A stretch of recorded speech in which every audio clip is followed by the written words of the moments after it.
Hi, it's Jerry the King. Hi, it's Jerry the King Lawler, and you're tuned in to the Don, Tony, and Kevin Castle Show. I don't know why you are, but you are.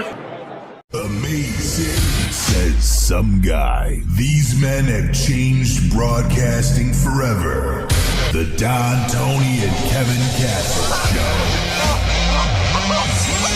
Did you hear Roman Reigns? Yaki-da, huh? You get it, Kev? Oh, yeah, I can't afford Skype. The baseball analogy. Yeah, Kev, I just thinking, well, Yaki-da, I don't speak Japan, and you f***ing people. Oh, yeah, you, DT. What do you think about that, Kev? Oh, well, Batista's pretty f***ing sexy, and did I mention Roman Reigns gives me a boner? And, 1980s baseball and wrestling was better than anything else. DonTony.com.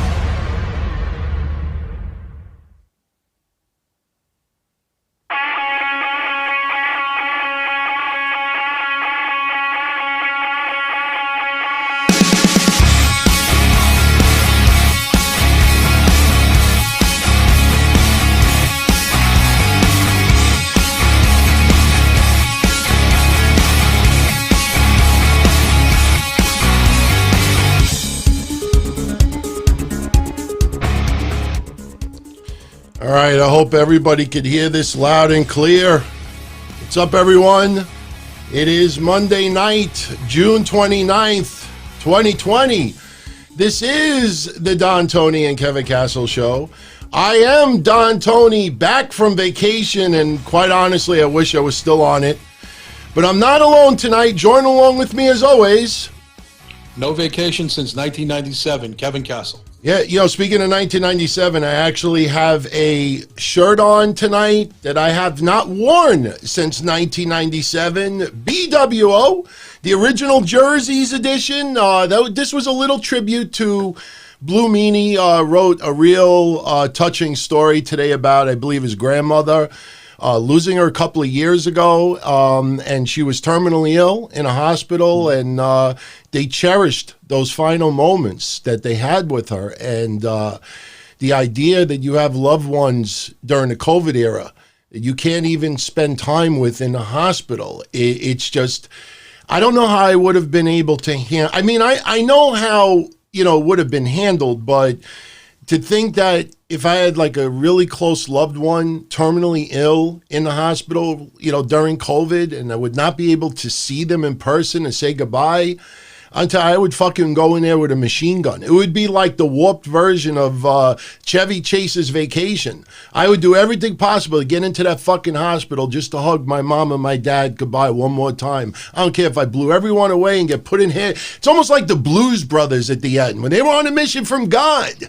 They did everything and they got the money to the homeless shelter, and then they got cuffed at the very end. Yeah, no, I had a couple of friends lose their family members' parents since April, and they didn't get to see it. They didn't get to be with them. I lost 5 customers already, and I'm finding out other stories from other people who basically kept their situations very quiet and very private because I guess it was just so difficult to deal with it, let alone keep telling the same tragedy over and over again, and having so many people say to you, oh my God, you couldn't see your own family member, this and that. This COVID era sucks, man. And I'll be honest with you, what's going on in these other states, and I talked about it yesterday with my impromptu blah, blah, blah show on Discord, well, it was sort of Discord, but Patreon, it's just these states, Florida, Texas, and others, it wasn't about them opening up too soon. It was about the fact that they did not instill in people's brains how important the masks are, how important social distancing is. And when you have states, they're talking about all these states that have beaches that are like really hot areas as far as temperature that are having all this mass exposure. The fuck did you think? The average age of someone who has COVID now is like 37 years old. And that's because when you're on the beach and you're at a tiki bar and you're in Florida, you're in South Beach and this and that, who the fuck wants to walk around with half their face covered? You're trying to catch a rap on the beach. You know, usually people that go to South Beach are usually single. You know, that's what they do. I mean, they just think, you know what? It's just like, hey, if I bang somebody that I meet in the club and I get a little bit of gonorrhea and get a needle in the dick, I'll be fine a week or two later. That's how a lot of these morons are brushing off COVID. And they're fucking it up for everybody else who has busted their ass and sacrificed and did the right thing for months and months and months. And honestly, I said this yesterday and I didn't mean it in such a terrible way, and it would be way too long for me to discuss now, since technically tonight's show we're only doing an hour because Raw is just shangada. Raw does not warrant 2 to 3 hours, you know, as far as just being on TV, let alone a recap show. You know, it's just, this is just terrible. But, you know, I almost, in a weird way, I'm glad WWE got all these COVID cases, because I've been talking for months on how great AEW is doing the testing and how cheap it was to buy the rapid test in bulk. And WWE, because they don't want you to look at the TV screen and they don't want you to see masks. They don't want you to think of COVID. They won't even admit it. So they're just the cosmetic side about it, the aesthetics. They wanted everything to look like normal, like they're bigger and more powerful than everyone else. Big E, one of the nicest people on earth. God bless him. Everything good about him. And I watched an interview he did over the weekend, and he was talking about COVID, and he was talking about how, you know, he thinks the tests are a good idea and this and that. But somewhere in that conversation, he said something of the sort that he thinks WWE is going to be testing more often. You think? I mean, it's like, the fuck is WWE thinking for all of these months? You know, playing Russian roulette with it. And not only that, you know, the wrestlers, I understand, you know, and honestly, I don't mean this personal against any of the blue check marks out there, but that's what happens when you're a blue check mark for way too long. You get stuck on the tarmac in Saudi Arabia 8 extra hours. I'm in a plane. We're not going anywhere. I don't know what I'm going to do. I'm hyperventilating. You know, they're inconvenienced. And my God, is it such a goddamn inconvenience to take a mask and put it over your face when you're in the back?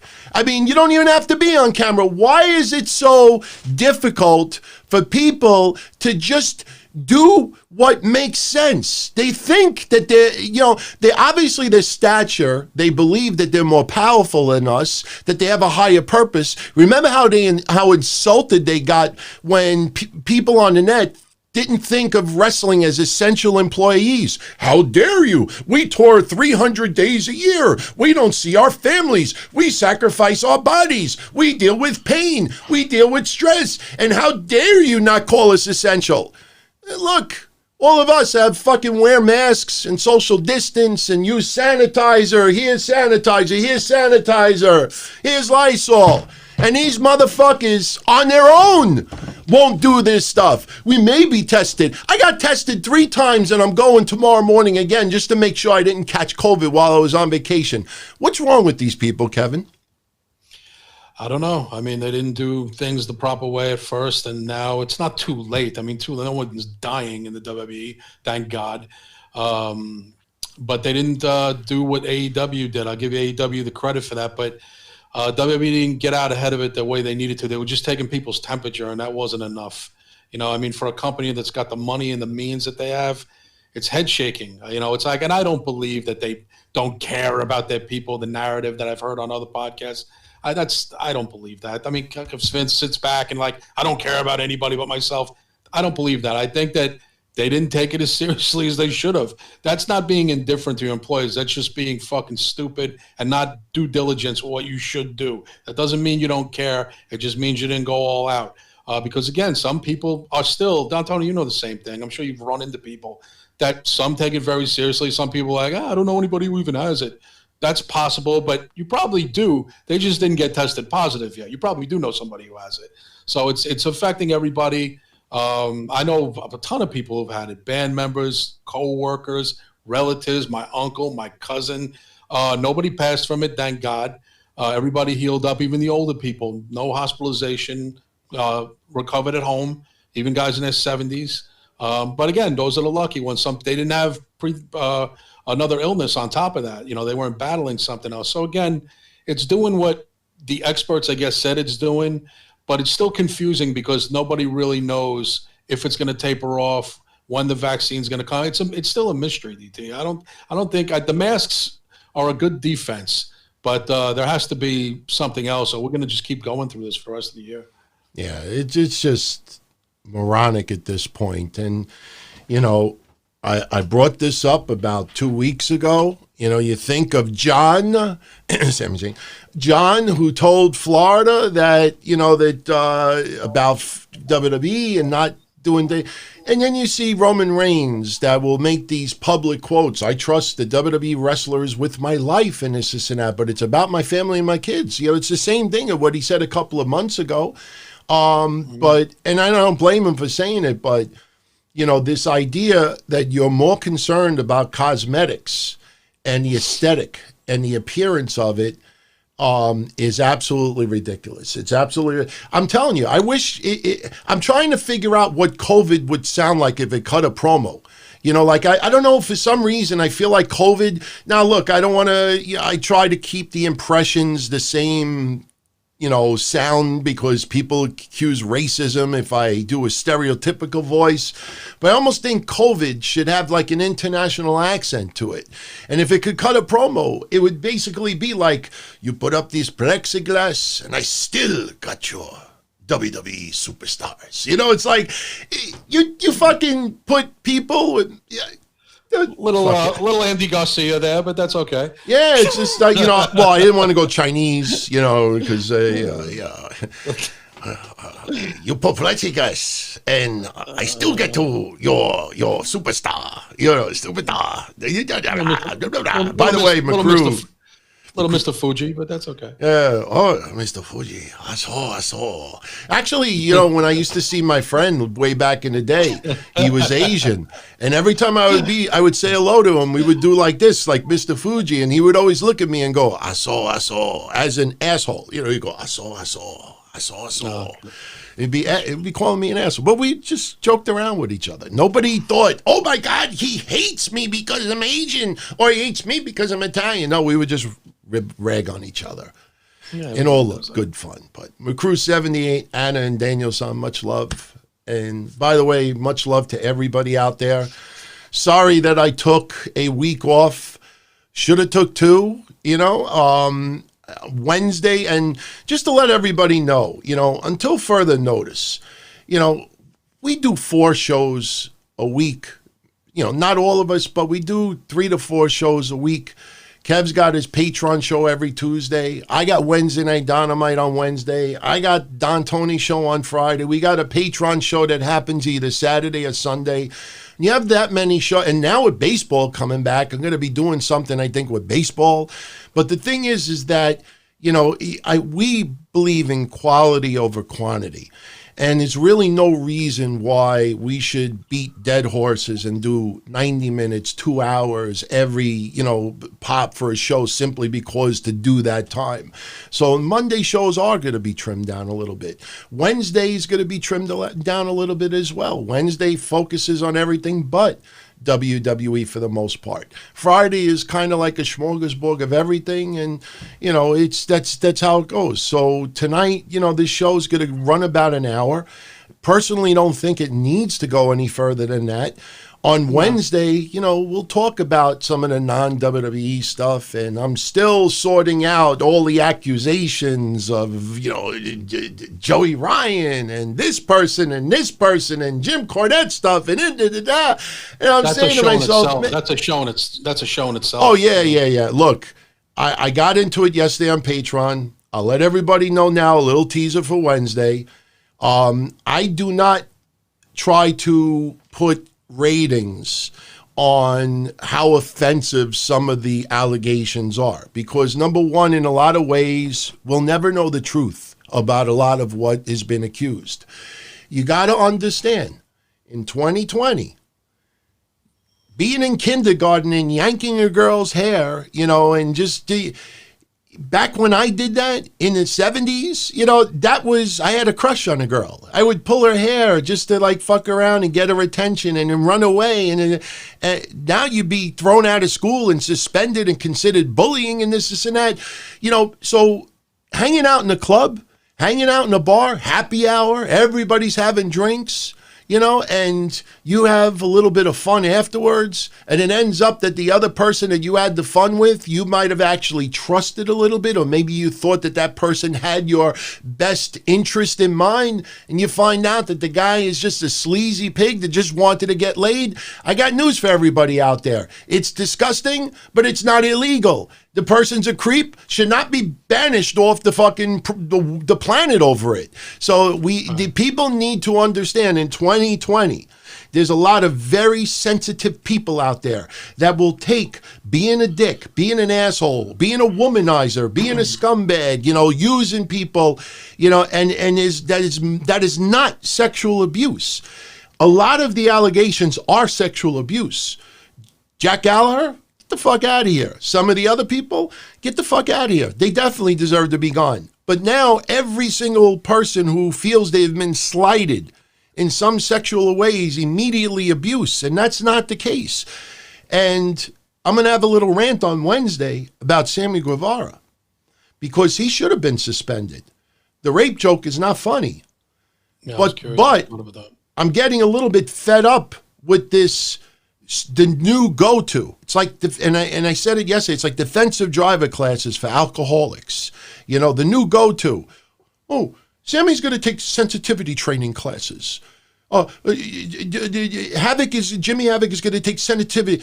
Fucking go on YouTube and look up what a sensitivity training class is. All right. And then when you start actually understanding this a little bit, you grow up. I mean, there's a lot of common sense in this shit. And it's sensitivity. Oh, he's going to immediately because of sensitivity training. That's a fucking cop-out. It is a fucking cop-out. Because I could tell you right now, I could sign up for sensitivity training classes online, and as soon as the class starts, I'll put my fucking headphones on, I'll play casino games for the next 3 hours, and every time it would pop up on my screen, press OK to show that you're present. And then at the end of the day, boom, I got my certificate. And guess what? I probably watched none of it. Yeah. So you can judge a person as they get older, as they mature.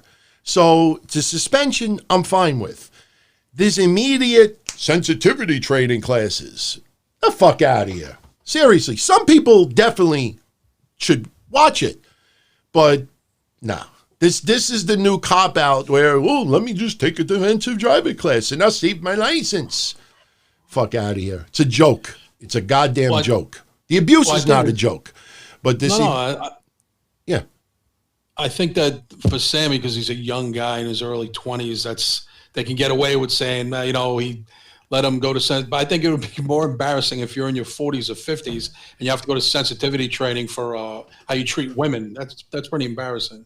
Yeah, it's not as cut and dry that, suspend, take class back. No, you gotta have it in here. You gotta have it in here. It ain't fucking hard. If I'm in my office and I got a secretary and she looks halfway hot, I can't turn around and say to her, baby, you look hot today, man. Oh, man, could you just turn your skirt a little way or drop a pen on the floor? Oh, look, my back hurts. Lisa, can you pick it up for me? And you can't do that. Come on. And just pretend. All you got to do in the work environment is pretend that the person that you want to hit on has a fucking bodyguard boyfriend or somebody in the mafia. And then you say to yourself, you think I can get away with it? Just think when fucking Antonio Guido fucking is the girl's fucking or guy with it. Just pretend that person is connected in the mob, or you see how fast people fucking keep their dick in their pants. So anyway, Well, they say just don't hire hot coworkers. Well, you know what? As I said before, yours truly, I'm proud to say I got no sexual abuse skeletons in my closet.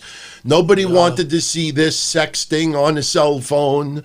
Nobody would. So that's one good thing about not being, all that, attractive, my younger years. But, I will tell you, I have said this many times. When I was in my late teens, early 20s, and I'm out at a club, and it's, you walk in and it's 11 o'clock, and you're looking around like, holy shit, look at all these women. You think, oh my God, I'm going to pick up tonight. It gets 2:30 in the morning, and you still haven't picked up anything. Usually who's sitting in the bar still is either the extremely heavy people that are just too lazy to get out of their chair and start getting ready to go home, or the people who just drank themselves to death, and you're just basically there, and you try to get. You know what it's like? It's like during the COVID era, early on, when everybody's scrambling to the store looking for toilet paper, and you walk into the club and there's tons of toilet paper, all different brands, different colors, different shapes and sizes. And you walk in there and the first thing you think is, oh my God, I hope I grab myself some really nice Cottonelle, But 3 o'clock in the morning, you might get the no-name brand that's like loose leaf paper. And you're like, you know what? It's either I don't wipe my ass tonight, or maybe I get the loose leaf paper version of it. And unfortunately for yours truly, I'd get the sandpaper version or the loose leaf paper version. I never got the Cottonelle, Really? Yeah. But, we'll get into it on Wednesday about Guevara and stuff like that. But what did you think of Raw tonight? Sucked. I didn't care for it at all. Oh, you mean to tell me you didn't like all the multiple segments with Big Show and Andrade and Garza and, the handicap match that we got today, or, Aleister Black, no longer warranted, the usual, suspense and intro, and he gives a fuck about Humberto Carrillo now, and, oh, man. Did you see it from when the first minute Raw started? Because I turned it on 8 o'clock sharp, and they were already in a brawl by the time it went on. Did they just start the show? Yeah, with them fighting Samoa Joe there. Yeah, they just started the show with a lot of friction, and basically they were trying to. What they were trying to do was they were trying to show that there was extreme tension in the room from the get-go, that nobody could be controlled. So they came on the air showing everybody fighting each other, and then everybody calmed down, had a little bit of chamomile, and, then they did the double contract signing, which was, they set up the main event match later on in the night. And you got Asuka in the ring, Sasha Banks, Bayley is there because she's tag champs with Sasha, Drew McIntyre, and they're basically cutting promos on each other. Dolph Ziggler as well, and Drew McIntyre. I can't say the P word anymore, but no offense, but acting like a moron. You could pick the stipulation. I know what that means. That Drew McIntyre will even overcome Dolph Ziggler's choice of match, and that's supposed to make Drew McIntyre a little bit more of a strong champion. But the contract signing just ended up in the brawl anyway, and that set up a tag team match later on in the night. Drew McIntyre and Asuka, and if I understand this correctly, this is the first time that Drew McIntyre has ever teamed up with a legitimate, women's wrestler. He's teamed up with Vicky Guerrero before. He's teamed up with the Bellas, which, I don't really put them in that, great wrestling category. But we had Asuka and Drew McIntyre team up today to take on Dolph Ziggler and Sasha Banks. Yeah, I mean, again, that we can get into chronologically everything from the beginning to end, but that match wasn't too bad. Actually, I didn't hate the last part of Raw. No, the main event was fun today. The two parts. One part that I really liked about the match, and one part that I didn't know happened almost right next, back to back. It was funny, and we could talk about the main event now. It was funny to see McIntyre arguing with Sasha Banks in the ring, and Dolph Ziggler was knocked out of the ring, and Dolph Ziggler was basically standing outside the ring, on the apron, and as McIntyre is arguing with Sasha Banks, he just like backhands Ziggler and knocks him down again, which I thought that was cool. Yeah, that was pretty cool. Yeah, that was cool. The only thing I didn't like was when he knocked, Dolph back out, and then there was a little bit of a brawl outside the ring. I focused on Sasha and Asuka inside the ring. And Asuka's just standing over Sasha, and, because I was looking from far away, it just looked like Asuka had her hands on Sasha's chest, and I'm saying to myself, what the fuck is she doing? Like, you count to 10, and she's just, like, standing there like this. And I'm like, man, that was a horrible camera angle. But, in the end, you had, Sasha Banks, basically defeat Asuka. And this is supposed to give it's almost like pinning. It's almost like when Miz and Morrison lost their match once they were the tag champs. New Day lost their match to the Forgotten Sons of Bitches once they were champs. We had AJ Styles lose to Matt Riddle. Oh my God, he already lost in a non-title match. This is the continued trend that the champion loses a non-title match to give the suspension of disbelief that the opposing person, the contender, might actually grab the win. Oh my God, she defeated Asuka with the bank statement. Oh my God, or the roll up, and however, you know what I'm saying? Like, this is supposed to give you that thought in your mind, like, oh my God, Asuka could possibly lose the title. But let me ask you this. I know Io Shirai and Sasha are not fighting for a belt, but what do you think if Sasha and Bayley held all the women's championships in WWE? I'm not just talking Raw or SmackDown. I'm talking about tag and NXT. I mean, it would be interesting. I don't know if they're going to go that direction, but they were talking about that tonight, like they could possibly hold all the belts. Maybe they'll do that. I don't know. I thought they had given up on them, and now it looks like they're going to dominate these two. But with Charlotte Flair gone now, and who knows for how long, the focus is on these two now. They're getting the spotlight, Sasha, and no Becky, no Charlotte. They're the two horsewomen, if you want to still even utilize that. And those are they're the girls right now. And Asuka, that's the three girls, Bayley, Asuka, and Sasha. So everyone was always saying Sasha should be the star. Well, she's going to get a chance now. Let's see what she can do. Well, I hope people are enjoying, the amount of TV time that Sasha and Bayley are getting, because people were getting really sick and tired of Charlotte. Oh, you ain't seen nothing yet. Oh, you ain't seen nothing yet. I mean, even if you do start bringing Bianca Belair on, more mainstream on Raw, you don't know how far they're going to use. They're doing a four-way to determine a new number one contender for the NXT Championship. I mean, with all due respect, with the exception of Mia Yim, no one else kind of like gives me that tingling feeling on my leg. So at the end of the day, I don't think Sasha Banks will hold the NXT Women's Championship. But in the back of my mind, I just think to myself, man, somebody in WWE would fucking fantasize to have Sasha and Bayley own all of the women's championships at the same time in WWE.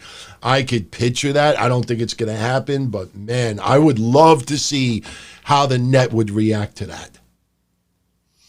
Yeah, no, I think again, I'm not against it, because people for the longest time think Sasha hasn't gotten her just due, and I think now the spotlight's going to be on her, and I want to see if I like her. I think she's doing a good job. Bayley is if the goal is for Bayley to be annoying, she's doing a really good job. It's hard to believe that Bayley was one time this beloved babyface, because she is the most annoying heel they got right now. She's doing a good job. So Sasha. Asuka, I like Asuka. Asuka gets a lot of TV time. Asuka is on every week, every show, all the time.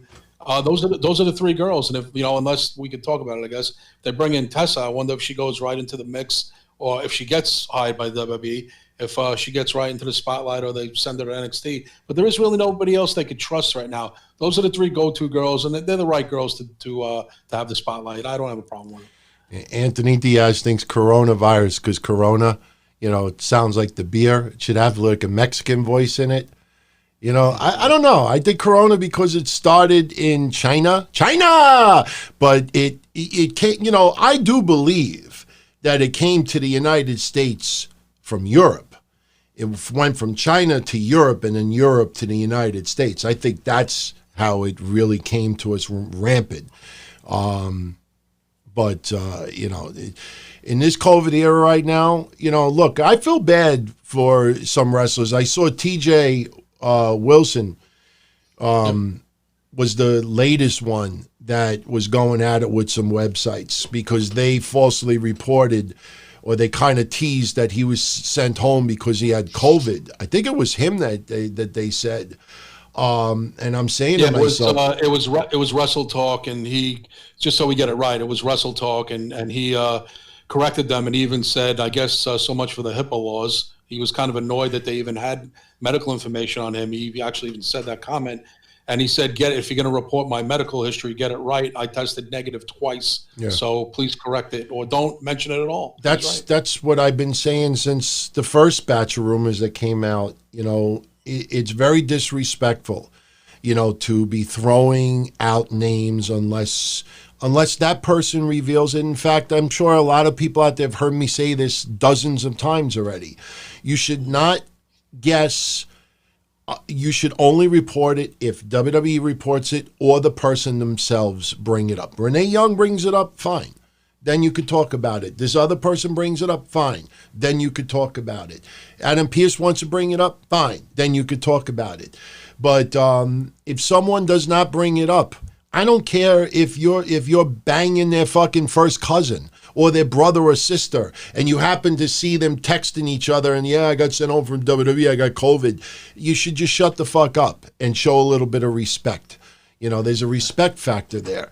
I won't use the goof term because I promised everybody last week, especially on Patreon, our associate producers, that July will be goof-free month. I will not be addressing goofs during the month of July. We will focus on just, the news in hand. So still June, though. You got one more June day.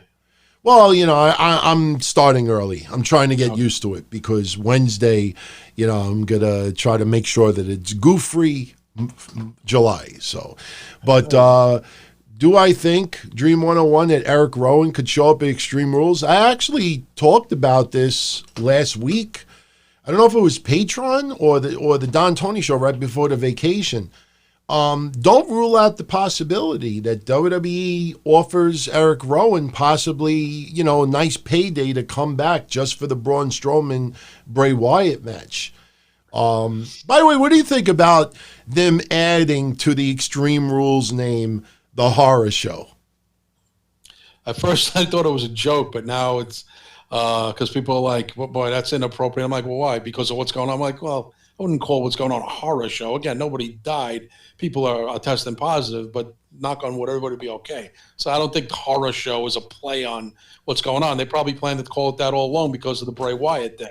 Well, they're supposedly going to do some swamp thing. It's going to be another kind of a boneyard match, right, with Bray Wyatt and. I have no idea what they're going to do yet, and to be honest with you, doing some like kind of swamp thing. That's what I heard. Like there was swamp. Yeah, look, when I first heard about it, and I was, obviously out of New York, and I'm like, is that for real that they're calling it the horror show? Like, I could just picture everybody changing the word from horror to horrid and this and that.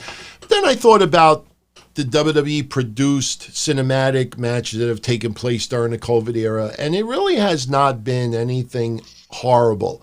So I'm going to keep it with open eyes. Then I started thinking about this. By the way, Nigel Miller, thank you very much, my friend. I appreciate it. Loves the little comedy stuff. Trust me, I don't plan on half the shit that I say on the shows. That's probably why I get my mouth in trouble a lot.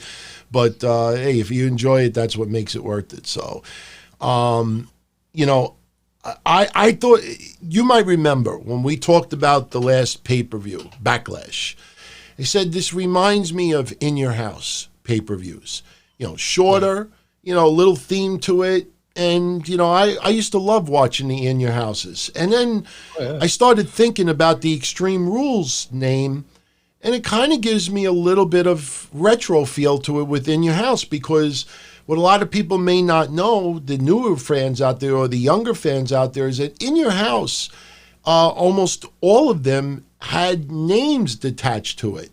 Like my favorite one, In Your House Mind Games, I loved that name. But then you would have one, Beware of Dog. You know what I mean? Like, it's like, or the Great White North. Yeah. So In Your House used to have these additional titles to their shows. So I actually don't have any problem with them calling it. What I don't like about it, and Dolph Ziggler did it tonight, and a few people did it tonight. I remember back in the day, you know, when the wrestlers used to hype up their matches, you know, they would say it, In Your House, I'm going to beat your ass, blah, blah, blah, blah, whatever. They never really would say the full pay-per-view name. Like, I don't recall the British Bulldog ever saying to Shawn Michaels, at In Your House, beware of dog. You know, or you did. I don't remember anybody really saying, at In Your House, the Great White North, I'm going to win that title. Like, they would just say it In Your House. And you have Dolph Ziggler, like, having a casual conversation with Bayley and Sasha at the back. Oh, I can't wait for In Your House, you know, Swamp Thing, or the horror show, yeah, or the Peep Show. Yeah, I'm just saying, like, when they read the whole fucking name over and over on TV, that's where I think it just comes out as really campy and hokey. Yeah, no, I think they're gonna try and make it like the cinematic horror like fight, like kind of like Friday the 13th Nightmare. Kind of, but then again, didn't they try that with Bray Wyatt and Randy Orton a couple of years ago? Well, they did it in the house.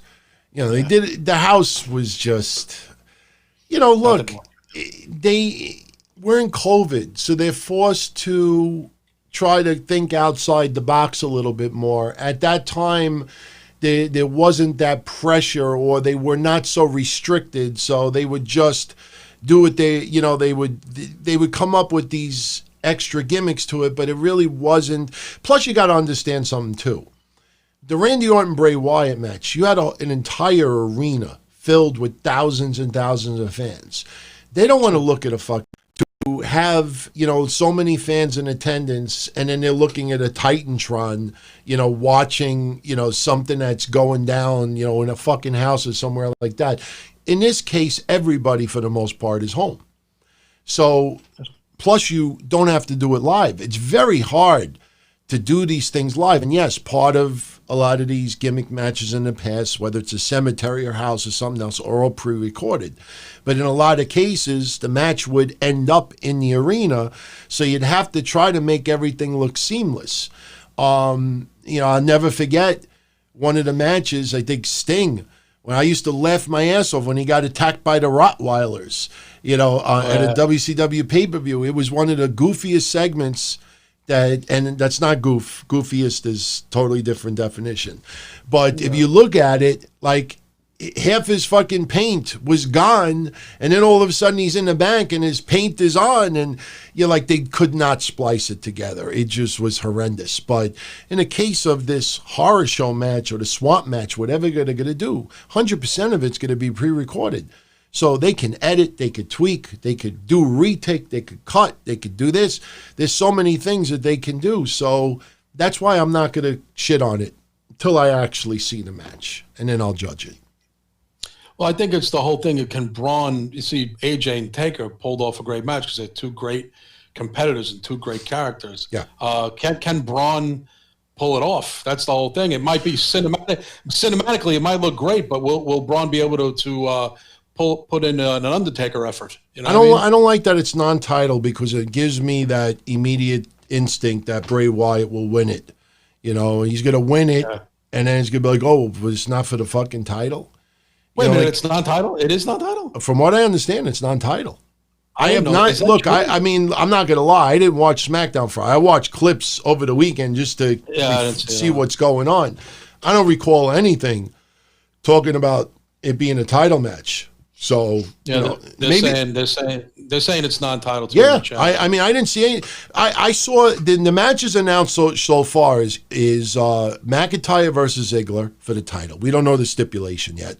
Asuka versus Sasha Banks for the title. Bayley versus Nikki Cross for the title, and Strowman versus Wyatt in a swamp fight. Didn't mention anything about titles, so I think it's not going to be. It's not going to be for the title. Maybe they change it, but as of right now, I do not believe it's for the title. Yeah, no, everyone's saying it's non-title, and everyone is surprised as well that it's non-title. Yeah. Getting back to Raw and Anthony Diaz, I have not heard anything about Kairi Sane having COVID. She, you might have forgot. She got a fucking head split open during that match with Nia Jax. And, who knows? She could have been concussed from that match as well. She, unfortunately, doesn't fit in with the storylines right now. And if you notice, it feels like they might have pulled back a little bit on Nia Jax as well. I don't know where it goes with Kairi Sane, but again, I stress for the 35th time in the last couple of months, do not speculate if somebody has COVID or doesn't. There are people who are staying home in fears of having COVID. It doesn't mean that they have COVID. That was the mistake. People never learn from their mistakes. They didn't learn about Saudi Arabia with all of the bullshit news that ended up being wrong. They believed WrestlingAsshole.com, but didn't bother to realize that, hey, how come CNN's not reporting it? How come MSNBC, Fox News, CBS, ABC, TNN, why would they report news? But none of the mainstream, but WrestlingAsshole.com is reporting it. Oh, so it's a major news story. They didn't learn from that. They don't learn. Look at the article that I read over the weekend that everybody thinks that this is where you think with your brain or you think with using emotions. Did you see that article that's floating around that Vince McMahon grew $177 million in wealth since COVID started? Yeah, I saw that article. All of these websites are attaching the fact that WWE released a whole ton of wrestlers. And Vince is being bashed because in the middle of COVID, releasing people, he made $177 million. This is the reason why that Vince McMahon has a successful business and making money.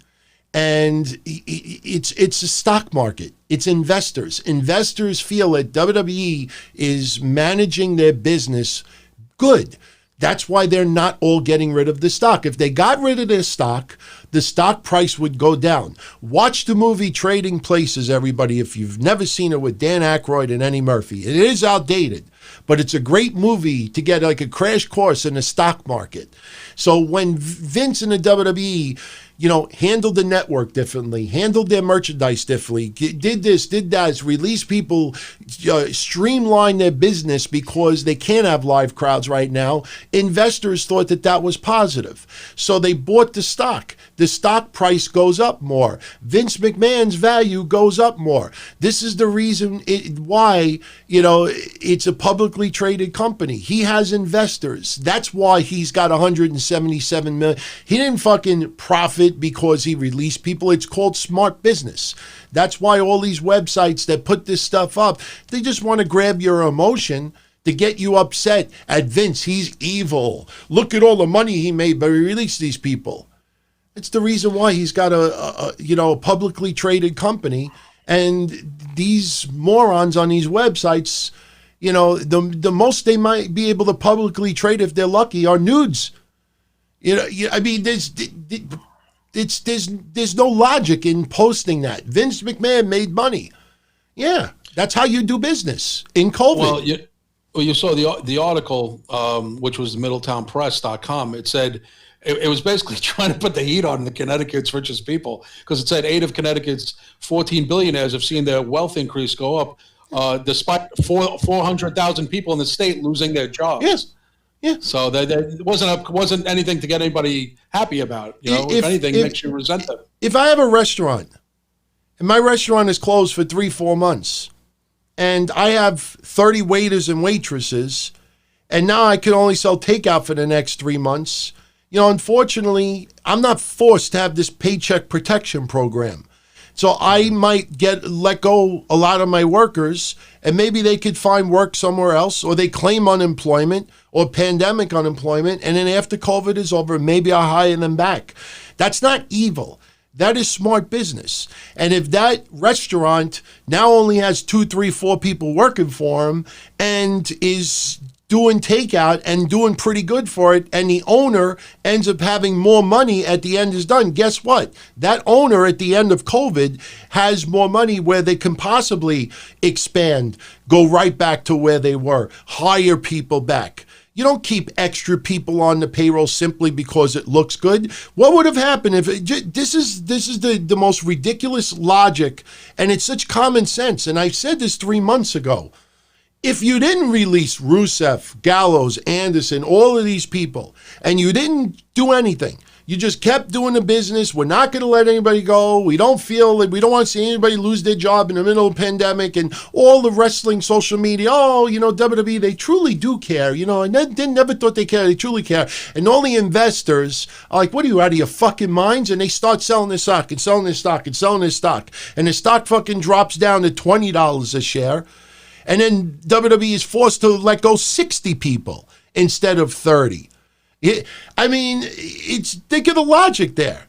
So Vince McMahon has a business, and most of the people that bitch about it hide behind a website name, don't put their name behind it, and when they do put their name behind it, they usually aren't successful in business.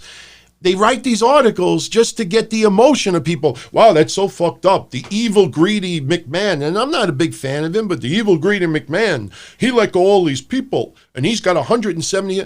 Yeah, because the investors think that WWE is handling COVID better than what they expected. That's smart business. What do you want? The pay-per-view price? You want the network to go up another $10 a month? You want WWE to raise their shirt prices $5? So people need to, take a little chill pill and sometimes use logic. Think with your brain and not with your heart. Yeah.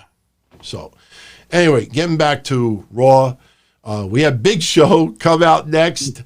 I don't mind Big Show, but you could tell that they're so short on staff on Monday that they're like, hey, let's use Big Show a little bit. We haven't, used them all that much. He lives in Florida. Let's hit him up. He lives not too far. God bless him.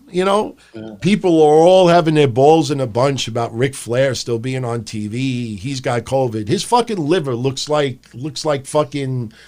shoe leather right now. It looks like if shoe leather fucked Swiss Lorraine cheese, if anybody knows Swiss Lorraine's the one with the tiny holes all over the place, that's what Ric Flair's liver would look like. Ric Flair is enjoying himself. He ain't going in people's faces without a mask and going, woo, and spitting all over the place. He's taking some precautions. People, oh my God, he's in the WWE Performance Center in the middle of COVID. You should have cared that fucking much when the guy was fucking drinking more than a horse on a hot summer day. DT, Ric Flair's reputation. He likes to be active. He wants to be there. They're not forcing him to be there. He wants to be. Rick loves to be. Rick still loves the spotlight. Yeah, the guy, we don't know how much time he has left on this earth. Yeah, the guy wants to have fun. This is where he feels comfortable. This is where he feels good. I'm sure a lot of people, in the WWE didn't plan on getting COVID. I blame it on WWE. I don't blame it on the wrestlers. When I did that show 2 weeks ago and I see fucking Mojo Rawley putting online the nose test, that's when you realize that up until that moment, they tested nobody. Because if you were tested for the last month or 2 or 3 months, taking a test in June wouldn't be that big of a fucking deal. The minute they run online, you have to take a picture of the swab going all the way up my nasal cavity, almost touching my eyeballs, because Mojo Rawley, he's the one that should have gotten the most heat from WWE. Maybe he's getting jobbed out to Chad Gable because of it, but, I don't care that you report that you got tested for COVID. When this guy posts the images of him getting a Q-tip up his nose 5 months after COVID starts, you didn't fucking take. I got tested 3 times already. I'm going tomorrow to be tested for the 4th time. Why? Because I want to go see my parents. I don't want to take the chance that I caught COVID over the weekend. These motherfuckers don't take it upon themselves for the last 3, 4, 5 months.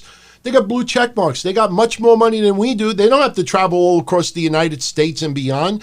Look at all the wrestlers on WWE's payroll who have to pay their own rental cars, pay their own hotels. And guess what? Right now in Florida, their expenses are a drop in the bucket compared to what they would have to spend if they toured the last 200 days. And they didn't take it upon themselves to call Quest Diagnostics, hey, I want to take the test. I want to make sure I never had it or I don't have it, Or the last time, somebody got tested, I don't want to mention her name, she went out to dinner and got tested and was positive. You mean to tell me all these people that are around here don't take it upon themselves? WWE's not testing us. Let me fucking go get a test on my own. Not one person does that. Stupid. Well, let me ask you a question, DT. Have your parents? Now you'll take it, but are your parents taking the test too? I mean, my father's taking it. Oh, okay. Yeah, my father's taking it. My mom hasn't taken it. My mom's been home. My mom has left her house, I think, 3 times since the test. To get injections in her knee, but she wears the mask. She stays away from people, and she keeps, distance. She did everything right. But me, I'm just a little paranoid because I know what their health is. They're not doing well. And the last thing I'm going to do is take the risk of possibly having it and giving it to them. I told you, if I was ended up having it and I was the reason that, I gave it to my parents and they got terminally ill because of it, I'll fucking OD, blow my brains out. I would not be able to live with that on my conscience for the rest of my life. I would not take that chance. It just blows me away that these people, I don't care if you go home to nobody. I think Big E said that he goes home to nobody. It's not a matter if you go home. I'm not criticizing him, but I'm just saying it's not a matter of going home to nobody. It's being responsible, period. No. Period. Because you never fucking know. You never know. You have someone else with that same mindset, but I don't go home to nobody. And that person happens to go get a latte and, it decides I'm not wearing a mask or something like that, or I'm going to go on the beach for a little while. And you have somebody jogging by and somehow you get fucking COVID and then you stand next to them, you get, because I don't go home. That's such a naive mindset to have. It's ridiculous. And the low-key stuff. I fucking ripped that guy for the last 19 years and people only starting to figure it out now. Which guy? Low-key. Oh, Loki, yeah. Yeah, don't tell me that I have to wear a mask and you don't tell me and this respect is 2 ways and this and that. I think he doesn't want to wear a mask because a regular COVID mask would, face mask would probably cover his whole fucking head. So I don't really know why he posted that. I don't know why he just didn't keep that to himself. Yeah, it's just I don't know. But shout out to Joe Punches, as always. Thank you for the kind words, my friend. I hope DT, happy birthday to John Krauser. 31. Oh, is it really his birthday? I gave him a birthday gift today. I did. He doesn't even realize it. Well, it's now. It's 12:01. Oh, okay. All right. I gave him an early birthday gift on Monday. I did not kick his ass in trivia again this week. I beat his ass to a pulp last week on ECW trivia. And if anybody wants to watch the actual video of, and I say this jokingly, I like John. We had some fun last week.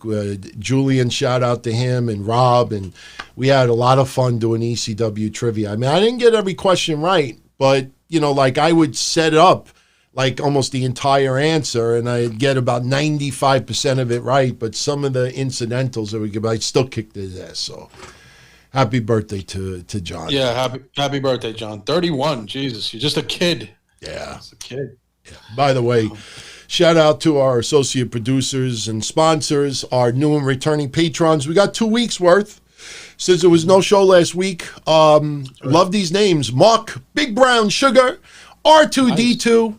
I fucking hated Star Wars, by the way. My brother, when we were kids, I dressed up as C-3PO and he dressed up as R2D2. And my mother actually has the picture of us dressed for Halloween. We were like... I actually want to see that. Yeah, it was like, we were like 8 and 9 years old or something like that. I got to put it online. But Viper29, Ryan Polly, Tommy, and Michael Harvey. So welcome to Patreon.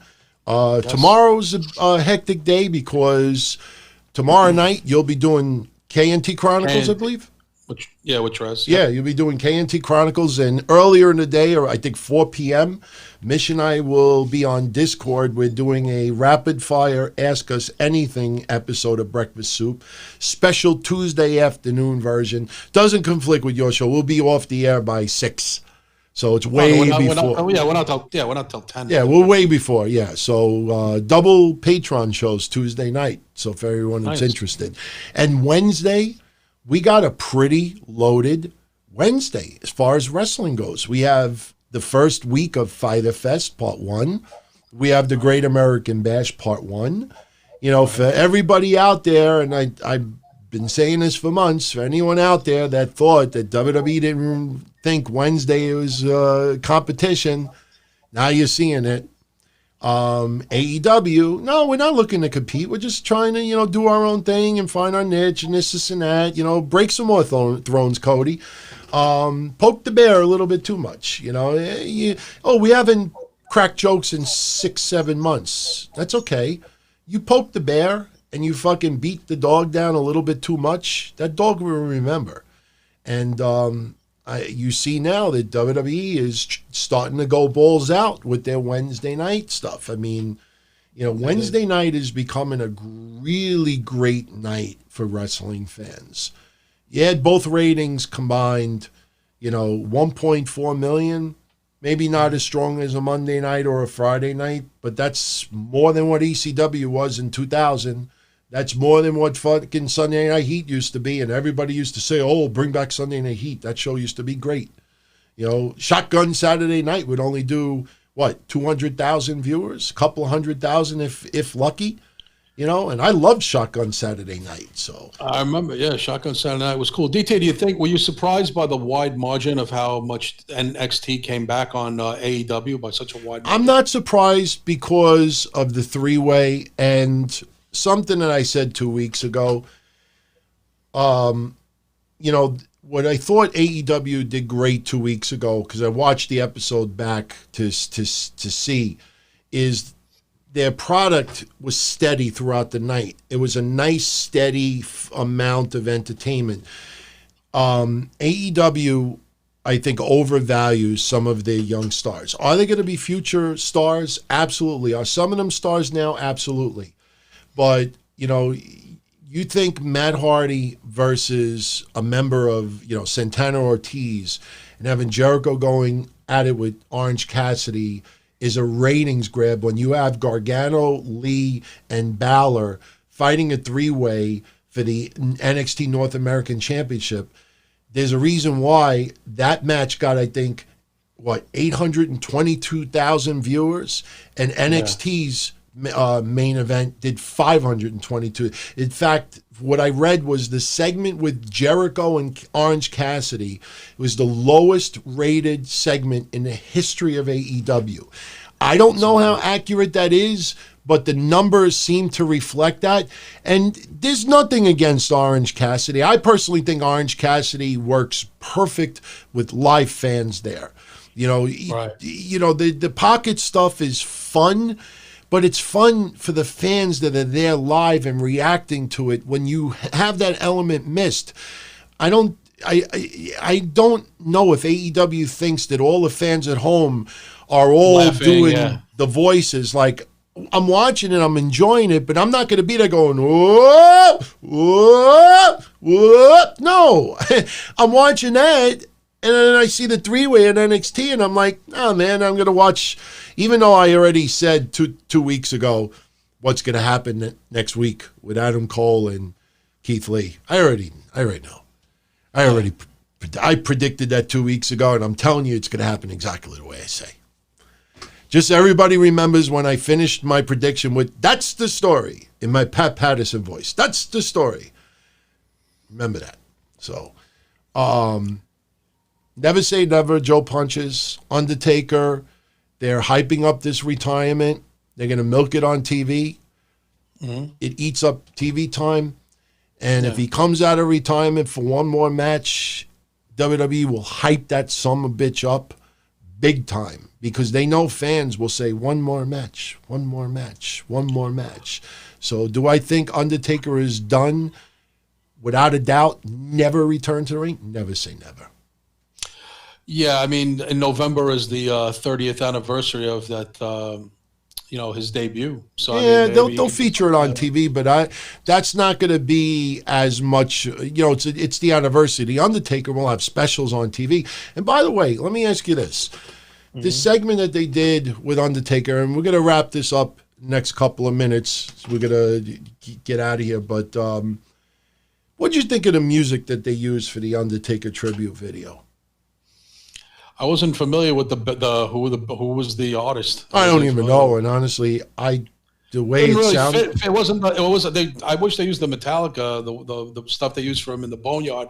It wasn't very Undertaker like music. If anybody knows the artist of who that was, I mean, it was okay, but it didn't fit the Undertaker. It blows me away, unless WWE's got to pay massive royalties. Do you remember in the 90s the My Sacrifice, the Desire videos that they used to do to that music? Those video packages. You do a Google search. You will see wrestling fans in droves recreating them. Would love to see them come back. Pop and say that there's some of the most well-produced tribute videos in the history of WWE.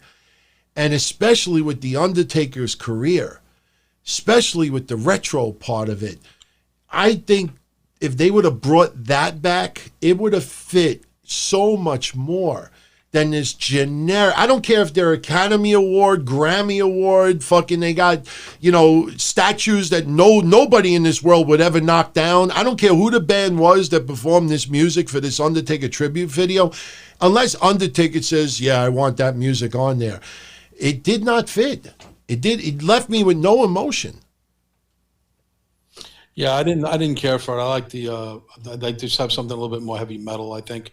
Or even though I know Undertaker is kind of a country western fan as well too, which they used in the special Part 5. You saw Part 5, DT? Yeah, enjoyed it tremendously.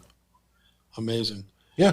People saying Creed. That wasn't Creed. I don't know. I don't think anybody even knows who it was. So. No, I don't remember. People throwing out bands. Prince, who was it? I don't know. Yeah, no. All I know is that the music didn't fit it at all. Didn't like it.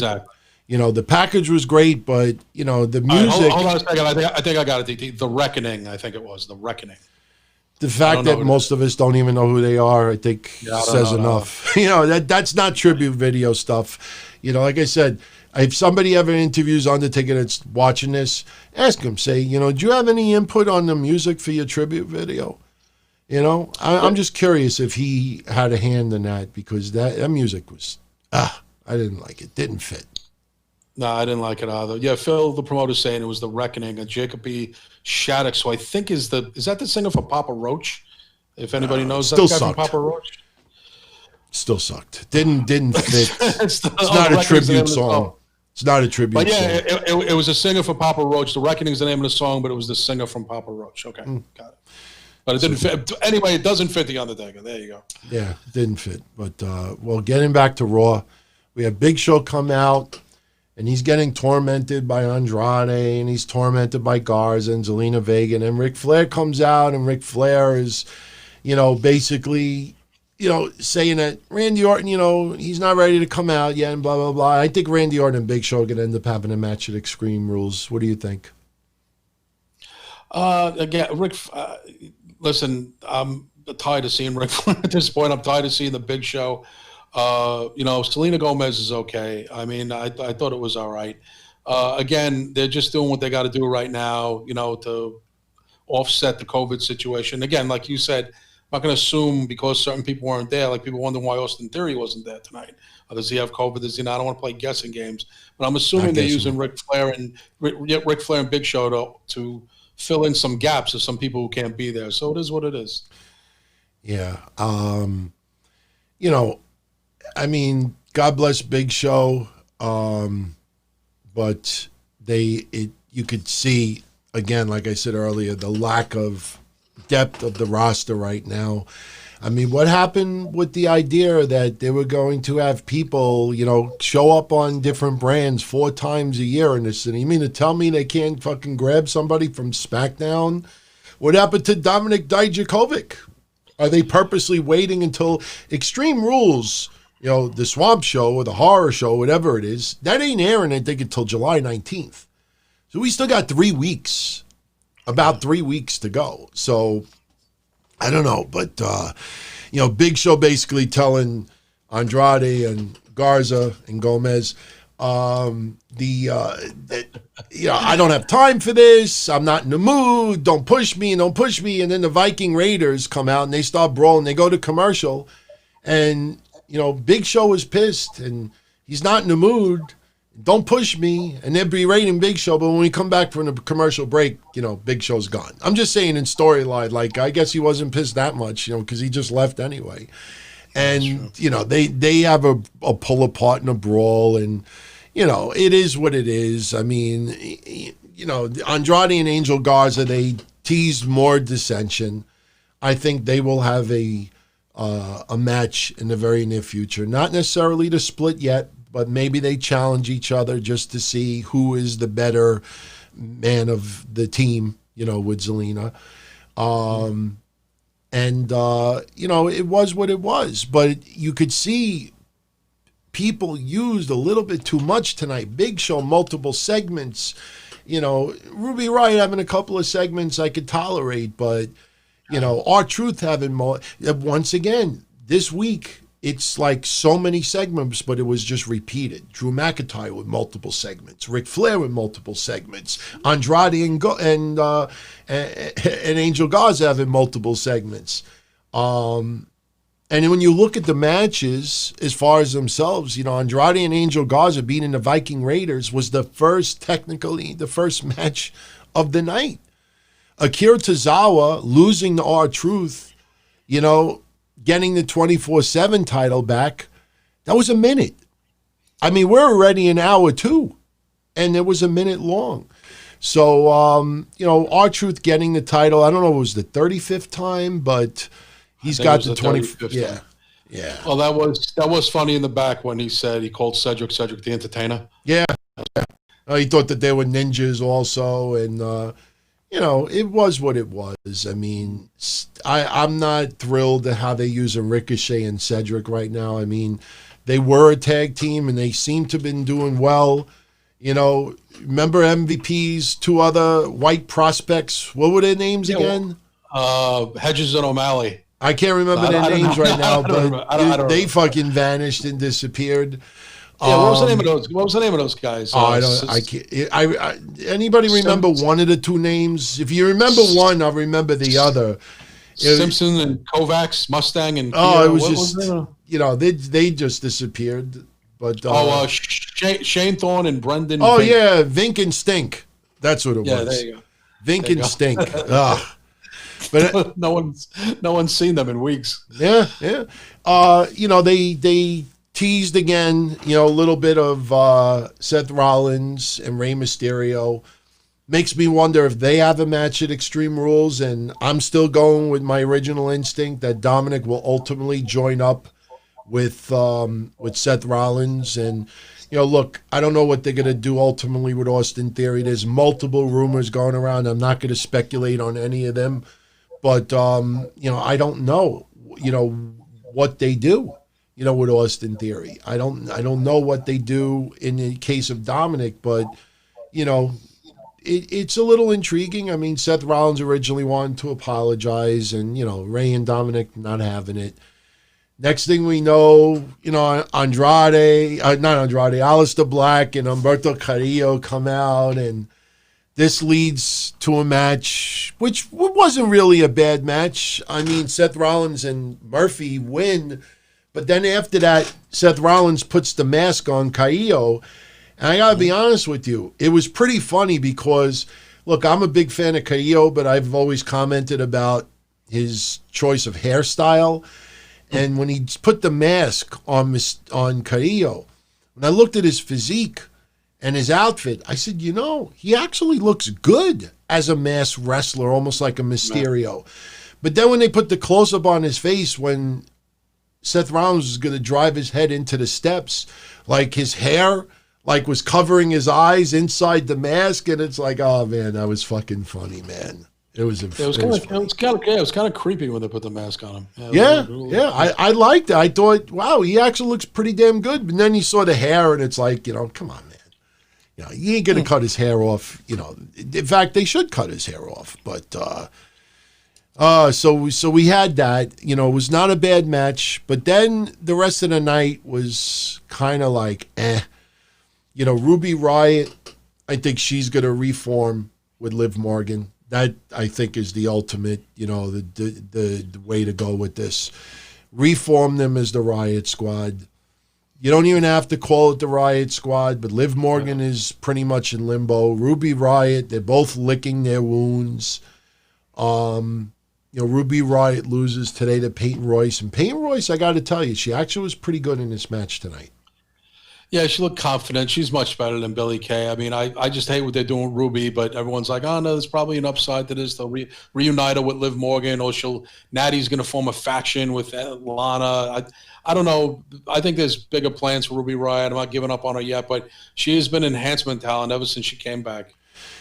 Yeah, and, look, Ruby Riott loses in a couple of minutes, but, I think this is where Liv Morgan, you could see it. They're going to bump into each other in the back. Are you okay?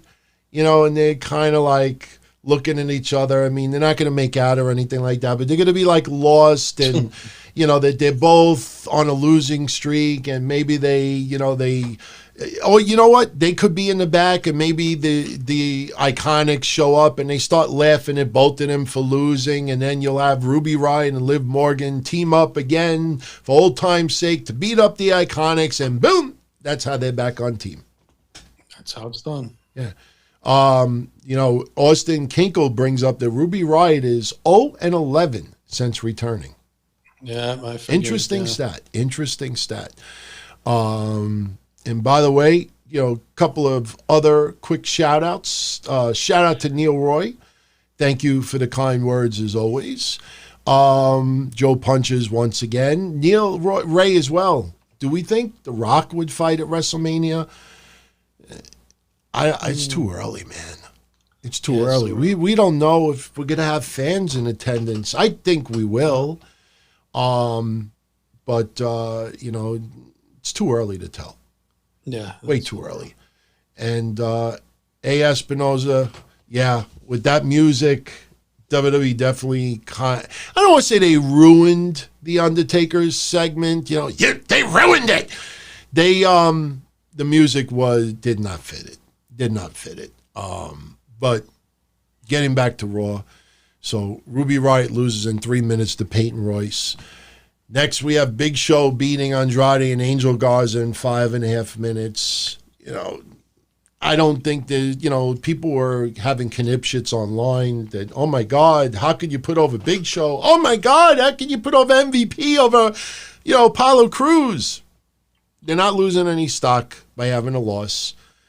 It's the storyline. But Big Show did beat Angel Garza and Andrade tonight. You had MVP beat Apollo Crews in a non-title match. Interference from Lashley. That's the reason why he lost. But, MVP still basically talking smack to Apollo Crews that he should have joined his group. I think MVP should have a couple of additional members in that group. They should. I agree. Anybody in particular you'd like to see in that group? Whoever doesn't have COVID, it can be in it. I don't know. Again, I'm not sure week to week what kind of crew they're going to have here. Yeah. But I'm not really sure, to be honest with you. Yeah. Well, after the match was over, MVP and Lashley are beating down Apollo Crews. And here comes Ricochet and Cedric trying to make the save. This leads to an impromptu match of Lashley versus Ricochet, which Lashley gets the win. And after that's over, he fucking puts the full Nelson on Cedric Alexander. And Cedric, the way he's swaying his legs, and it was just kind of like goofy. But yes. Then we got the main event, as we said in the beginning of the show. Not a bad main event, but again, it's more of a, just to tease that Asuka could very well lose this title. I am not sure yet if Asuka will lose the title to Sasha Banks, but I can't help but to think in my mind the possibility that Sasha Banks and Bayley could hold all the titles. Because if you think about it, if Sasha Banks, just saying this, Bayley right now has 2 belts. Sasha right now has 1 belt. So the way the storyline is going, you almost feel like at some point they have to have an equal number of belts to each other. And as long as Bayley has 2 belts, in a lot of people's eyes, Bayley is 1 step above Sasha Banks on the food chain. So if Sasha Banks were to defeat Asuka for the women's championship, she would have 2 belts. And Bayley would have 2 belts. And now they could compare each other. I have the Raw Women's Championship. I have the SmackDown Women's Championship. We have the Tag Championships. So it's even across the board. And I can't help but to think in this storyline, with the way they're utilizing Sasha and Bayley, that you almost want to have them on an equal playing field. Unless they want Bayley to continue bragging about how she's Bayley dos belts and Sasha gets a little bit pissed off at that and maybe issues a challenge. I just think the only problem with Bayley having 2 belts and Sasha having 2 belts is if they evenly have 2 belts apiece, then I don't see Sasha and Bayley fighting each other. You know what I mean? And I don't want to see winner take all where somebody can end up having, really 3 belts because, you face the other person. You're both tag champs, so you're really not, you know what I mean? So it gets a little bit confusing, But I'm not sold yet, but I can't help but to keep thinking in my mind the possibility that Sasha Banks could be a multi-belt champion as well. I think so. Again, everyone always said she never really got her just desserts. Now's her opportunity. No Becky, no Charlotte. She's in the spotlight now. So let's see what she makes of it. Yeah.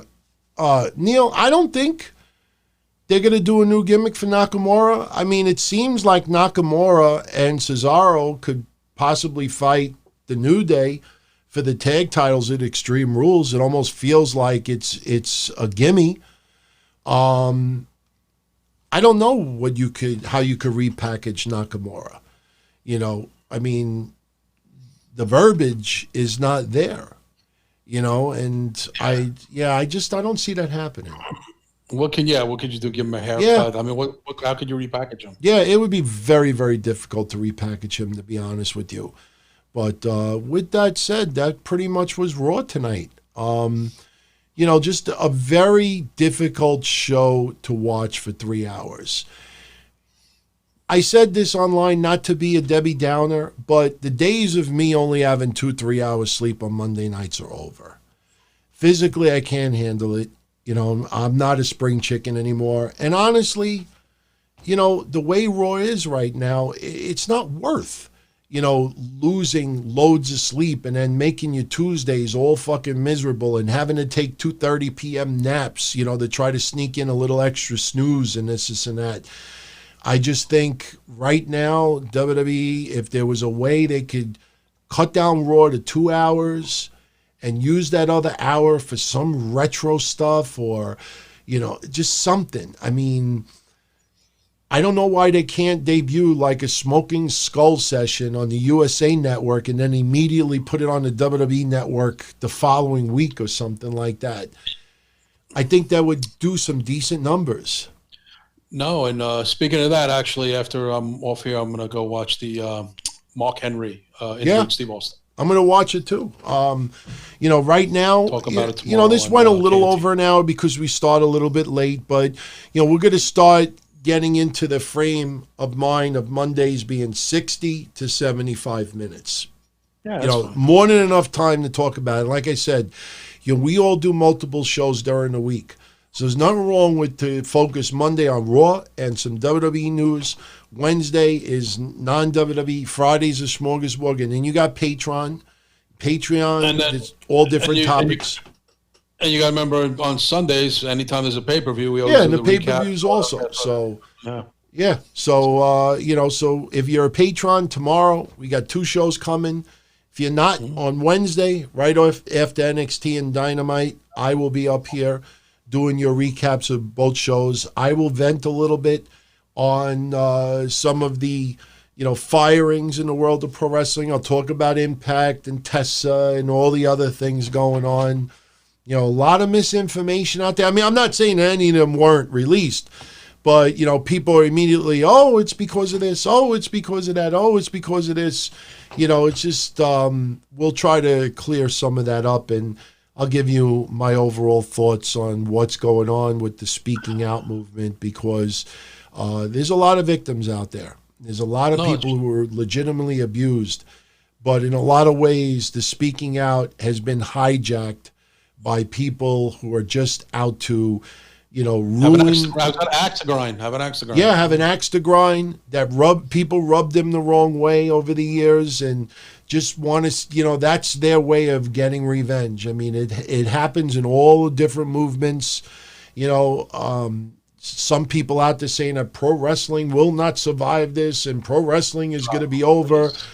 It's look at what I recommend everyone out there. Look at what Samoa Joe wrote today on his Twitter. Not even going to say what he said. Just look it up, read what he said, and that should rest people's minds that, for the most part, pro wrestling, is, it's not going anywhere.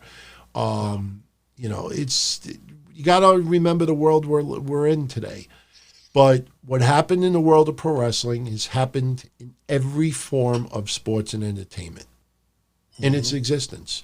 It's happened from roadies to ring rats to it's happened in all forms of sports. It doesn't make it right, but what you're hearing, unfortunately, has happened in the music world. Casting couches doesn't make it right, but they all survived.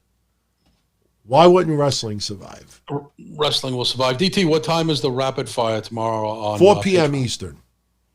Okay, 12 p.m. Eastern. Yeah, all right, so 12 guys. Yeah, 4 p.m. Eastern. So that will give everybody, and plus Mish in Chicago, so it'll only be 3 o'clock for him. But it'll be 4 p.m. Eastern, which is early enough because in the UK, I think it's only 10 o'clock. So we wanted to do it early enough so people overseas, because I think half our patrons are from overseas. So we're going to do it early so everybody could join us live. We'll have a lot of fun. Tons of rapid fire. Going to share some very quick, funny stories. We haven't done an Ask Us Anything rapid fire in about a year and a half. So that'll be fun. And tomorrow night will be K&T Chronicles. And then Wednesday will be Wednesday Night Don-O-Mite. All right. Yeah. So, manageable 82 minutes, a little longer than, desired. But, look, we're not going to force the issue. Oh, my God, we got to go off the air. Good night, like what Nitro used to do. But, we really got to make a concerted effort to try to fit 2 pounds of bologna in a 2-pound bag, not try to fit 2 pounds of bologna in a 5-pound bag. Some people know what I mean by that. But got that feeling. Yeah. All right, Kev. I'll talk to you tomorrow. And catch you tomorrow. I'll be on there to check out the rapid fire. So okay, sounds good. All right, later. Peace, everybody. Later, everybody. All right, everybody. I hope you enjoyed this episode. Look, we didn't dramatically cut this short today. It's like 82, 83 minutes.